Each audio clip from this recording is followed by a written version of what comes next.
కరీంనగర్ ఉమ్మడి జిల్లా వ్యాప్తంగా రెండవ దఫా గ్రామ పంచాయతీ ఎన్నికల నిర్వహణకి రంగం సిద్ధమైంది. ఇప్పటికే ఎన్నికల సంఘం నిర్దేశించినటువంటి నియమ నిబంధనల్ని ఫాలో కావడానికి సర్వం సిద్ధమైంది. వైన్ షాపులు క్లోజ్ చేశారు.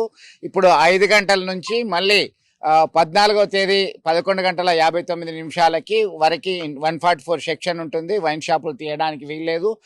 ఓటర్లను ఆకట్టుకోవడానికి ఎలాంటి ప్రలోభాలకి గురి చేయకుండా ముందస్తు చర్యలు తీసుకోవడం జరిగింది. ఇప్పటికే 11వ తేదీన ఈ నెల 11వ తేదీన మొదటి విడత గ్రామ పంచాయతీ ఎన్నికలు నిర్వహించడం జరిగింది.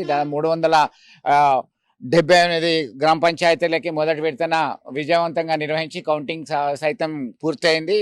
అభ్యర్థులైన ఫలితాలు సైతం వెల్లడించడం జరిగింది. తాజాగా జరగబోయేటువంటి ఎన్నికల్లో 418 గ్రామ పంచాయతీలు ఉన్నాయి. దీనిలో ఇప్పటికే 24 గ్రామ పంచాయతీలు ఏకగ్రీవంగా ఎన్నిక కావడం జరిగింది. ప్రస్తుతం మనం మానకొండూరు గ్రామ పంచాయతీ కార్యాలయం దగ్గర ఉన్నాము. మానకొండూరు మండలంతో పాటు పలు మండలాలకు సంబంధించి కరీంనగర్, అలాగే పెద్దపల్లి, రాజన్న సిరిసిల్ల జిల్లా, జగిత్యాల ఇలా పలు ప్రాంతాల్లో ఈ 418 గ్రామ పంచాయతీలకి అలాగే వార్డు మెంబర్లకి సంబంధించి పోలింగ్ ప్రక్రియ నిర్వహించడానికి ఏర్పాట్లు పూర్తయినటువంటి పరిస్థితి. పోలీస్, రెవెన్యూ అలాగే వీళ్ళ కోఆర్డినేషన్తో ఎలాంటి అవాంఛనీయ ఘటనలు జరగకుండా ముందస్తు చర్యలు తీసుకున్నారు. ప్రస్తుతం మనం మానకొండూరు విషయానికి వస్తే ఇది మహిళా సంబంధించిన రిజర్వ్డ్ సర్పంచ్ అభ్యర్థిగా ఉంది. దీనిలో 5గురు బరిలో ఉన్నట్టుగా మనకి డిస్ప్లే చేస్తున్నారు. పోటీ చేస్తున్న అభ్యర్థుల జాబితాని సైతం మనం చూస్తున్నాము ఈ గ్రామ పంచాయతీకి సంబంధించి. అలాగే ఇక్కడ ప్రతి దగ్గర సైతం వారు ముందస్తు ప్లానింగ్ ప్రకారము డిస్ట్రిబ్యూషన్ ఒకరోజు ముందుగానే బ్యాలెట్ పేపర్లు పంపిణీ చేయడానికి సైతం ఒకరోజు ముందుగానే ఏర్పాట్లు చేస్తున్నటువంటి పరిస్థితి. ఇటు వైట్ బ్యాలెట్ పేపర్ వార్డు మెంబర్లకి, అలాగే పింక్ బ్యాలెట్ పేపర్ సర్పంచ్కి సంబంధించిన అభ్యర్థులకి కేటాయించడం జరిగింది. వార్డుల వారీగా పోలింగ్ బూత్లను ఏర్పాటు చేశారు. అలాగే పోలింగ్ ప్రక్రియ పూర్తయిన తర్వాత సైతం మొన్నట్లాగానే కౌంటింగ్కి రంగం సిద్ధం చేసేటువంటి పరిస్థితి. అదే రోజు ఉదయం 7 గంటల నుంచి 1 గంట వరకు పోలింగ్ ప్రక్రియ కొనసాగుతుంది.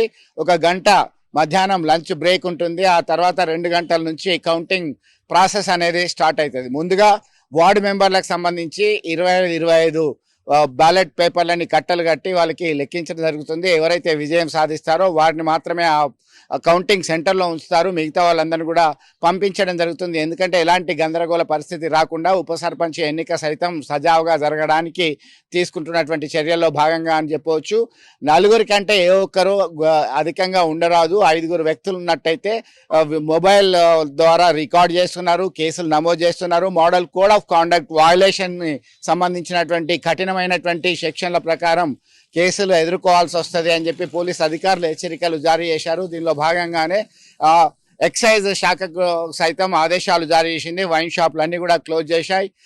దీనిలో భాగంగా ఇప్పటికే పలువురు ప్రలోభాలకి గిఫ్టులు ఇలా పంపడానికి సిద్ధమైనటువంటి పరిస్థితి నేపథ్యంలో రాజకీయ పార్టీలు రంగంలో లేనప్పటికీ రాజకీయ పార్టీల మద్దతుతో వీళ్ళంతా కూడా బరిలో దిగినటువంటి పరిస్థితి. నువ్వా నేనా అన్నట్టుగా తలపడేటువంటి పంచాయతీ పోరులో గెలిచేదెవరు, నిలిచేదెవరు అనే చర్చ జోరుగా సాగుతుంది. ఇప్పటికే మొదటి దఫా జరిగినటువంటి ఎన్నికల్లో కాంగ్రెస్ ఆధిక్యత కనబరచడంతో అదే జోష్ రెండవ దఫా జరిగే ఎన్నికల్లో కనబడుతుందా లేదా మరో పార్టీ ముందంజలోకి వస్తుందా అనేటువంటి చర్చ సైతం జరుగుతుంది. సహజంగానే అధికార పార్టీ, రాష్ట్రంలో ఏ పార్టీ అయితే అధికారంలో ఉంటుందో ఆ పార్టీకి మొగ్గు చూపడం అనేది చాలా సహజము.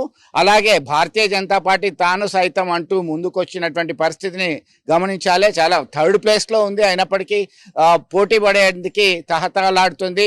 గ్రామ పంచాయతీలకి నిధులు అన్నీ ఇచ్చేది మేమే అని చెప్పుకుంటున్నారు. ఇప్పటికే 3,600 పైచిలకు కోట్ల రూపాయలు బకాయిలు ఉన్నాయి.